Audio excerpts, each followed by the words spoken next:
good fight. Android phone subscribers reached 21% in September versus 15% in June.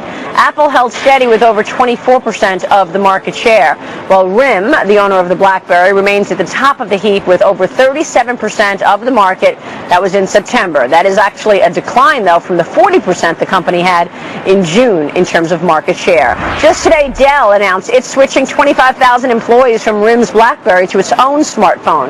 So as the playing field widens, we zero in on two of the leaders, the iPhone and the Android. Joining me now to battle it out, Gene Munster, senior research analyst with Piper Jaffray and an iPhone owner, and James Brem, mobile and wireless analyst with Frost & Sullivan and a Google Android owner. Good to have you on the program, gentlemen.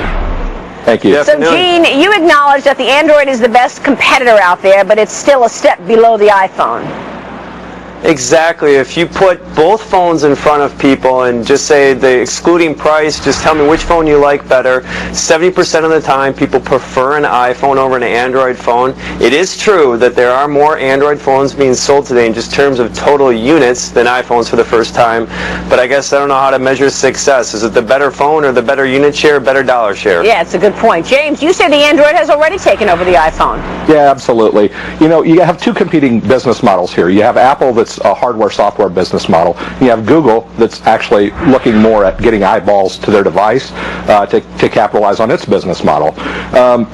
They are selling more devices. Actually, the Android devices are superior in performance with much higher processing speeds and much more memory on them than the iPhones have today. Aesthetically, Apple's doing a great job with their device, and they actually pioneered this space. I'm not going to say anything bad there, but with the number of vendors that are actually manufacturing Android devices with the different types of devices, we're talking tablets, set-top boxes, even television. Sony's coming out with a television later this year running Android. Android's the clear runaway winner. Wow. So, Gene, what do you expect the next 5 years to look like on the smartphone playing field?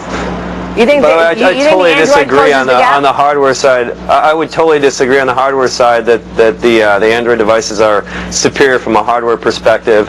But as far as what's going on in kind of the future, that's very true. Is that phones and tablets and TVs are going to have a kind of a consistent platform, which we think Apple will have. And so I do concede that over the next 5 years there will be more unit share than on Android than Apple. But I think if you look at dollar share, and I don't know what, again, the metric is that we just determine success by. There's 5 times as many Dell computers sold every day than Apple computers, but I think Apple's a better computer. I think that to determine who the clear runaway winner is, I think in terms of capturing dollar share and capturing the imagination of people over the next 5 years, I think Apple's going to destroy Google. James, what about you? Where do you see things in 5 years? Well, I have to agree with a lot of his logic there, but the logic around who's going to win is faulty there.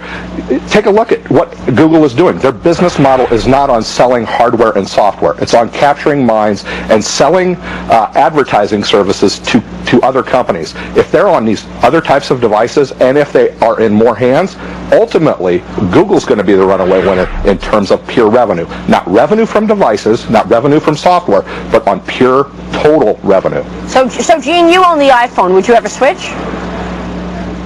I would switch if there's a better phone, absolutely. And I don't think there's a better phone today. And you've tried the Android?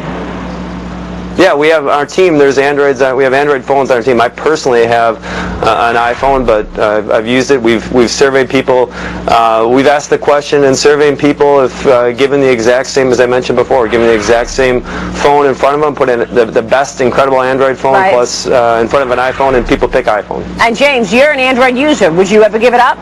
At this point in time, yeah, absolutely. I will try anything. I was a longtime BlackBerry user and recently moved over to the Android device. I like it right now, but there's always going to be something better out there. So to say that either of these guys are going to just win from a pure smartphone standpoint for 5 years, I can't say that. Yep. You know, I'm a BlackBerry gal as well, and I don't know. Recently, I've noticed that it seems that the Apple iPhone is beginning to penetrate the corporate sector, which would be huge. Yeah. I think one just final thought here is I think that the reality is that both in terms of unit share, both Android and Apple are going to be the winners. I think that, and I'm interested in James' take on this, I think at the end of the day it's the real losers are going to be companies like RIM and Nokia, Microsoft, Palm. They're going to be irrelevant. Well, I'll tell you, they have seen market share decline at RIM, but we'll see about that. It is a formidable competitor as well. Gentlemen, thank you very much. Great conversation. We appreciate it. We'll see you soon. Thank you. Smartphones may be hot, but investors are bearish on the telecom sector. Up next in today's Talking Numbers, we'll tell you why that could mean the sector is ready to move. Back in a moment.